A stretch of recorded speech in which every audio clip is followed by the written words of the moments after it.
pendengar teman bercanda, senang sekali saya Widya Febinia Bersembiring kembali hadir menyapa kalian semua dalam ruang obrolan santai tapi penuh makna. Kali ini saya akan bahas, saya dan teman di samping saya akan bahas topik yang makin hari makin sering kita temui. Bahkan mungkin tanpa kita sadari ikut menyebarkan, yaitu berita hoax. Kali ini kita akan bahas yaitu apa itu berita hoax dan mengapa bisa cepat menyebar dan bagaimana cara kita menghadapi fenomena ini. Nah, telah hadir di samping saya, boleh perkenalkan namanya, Kak? Nama saya Lili. Oke. Yang pertama, menurut Kakak, Berita hoax. sebenarnya apa sih yang dimaksud dengan berita hoax? Menurut saya berita hoax itu informasi palsu yang dibuat dan disebarkan dengan tujuan menipu, memprovokasi atau mempengaruhi opini publik. Kadang hoax terlihat seperti berita biasa, lengkap dengan judul, foto, bahkan sumber yang nampak meyakinkan padahal isinya tidak benar.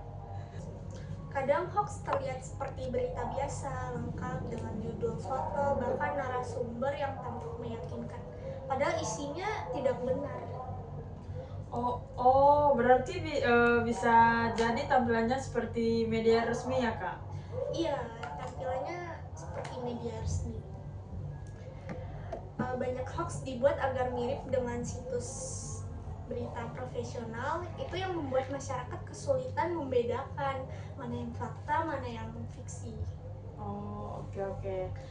Nah, terus menurut Kakak nih, mengapa berita hoax mudah menyebar? Ada beberapa alasan sih, Kak. Seperti emosi, hoax sering memanfaatkan emosi seperti marah, takut, atau simpati agar orang tergugah untuk langsung menyebarkannya. Ada algoritma media sosial cenderung mengutamakan konten yang banyak dibagikan, bukan yang paling benar. Ada juga kurangnya literasi digital. Banyak pengguna internet belum terbiasa mengecek ulang informasi yang mereka terima. Gitu ya, Kak. Saya juga sering lihat broadcast WhatsApp atau unggahan Facebook yang kelihatan dramatis padahal isinya tidak benar ya. Iya, itu benar.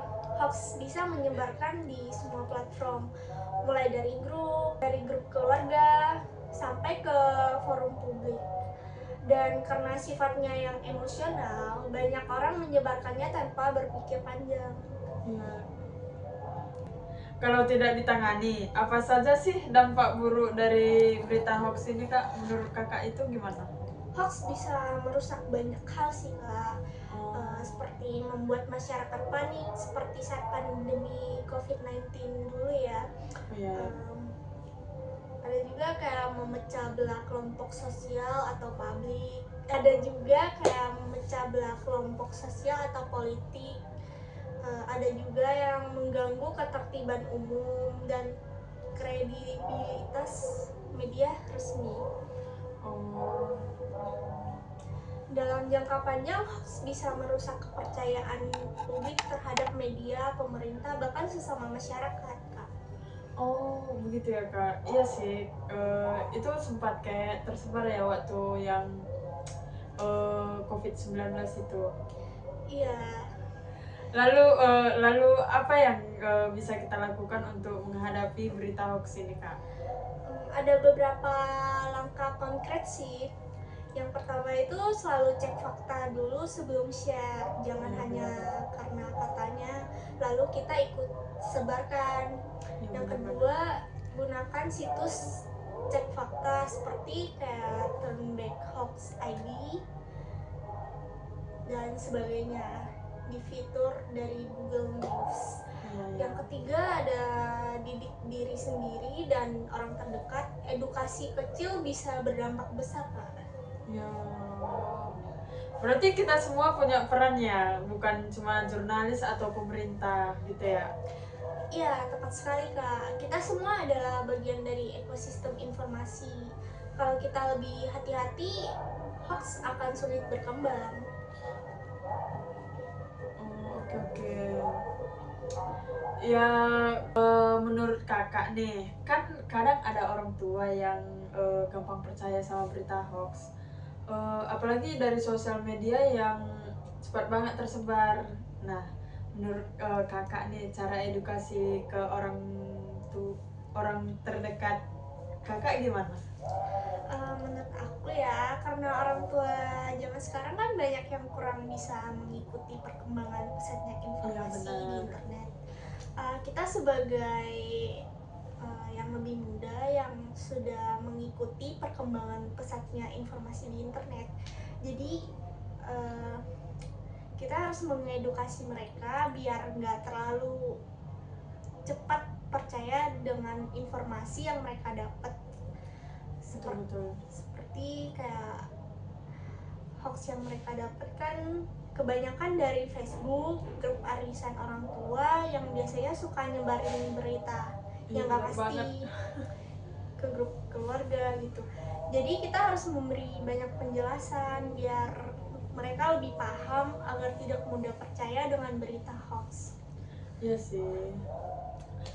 Banyak juga kan orang tua kayak mudah percaya gitu. Padahal sebenarnya itu kayak orang nggak membuat beritanya. Padahal itu nggak benar. Iya betul Kak. Terima kasih banyak ya Kak, sudah berbagi perspektif yang sangat penting. Hari ini kita belajar bahwa berita hoax bukan masalah informasi palsu, tapi bisa menjadi ancaman serius jika tidak ditangani dengan bijak. Terima kasih juga. Semoga para pendengar bisa jadi pengguna media yang lebih kritis dan bertanggung jawab ya.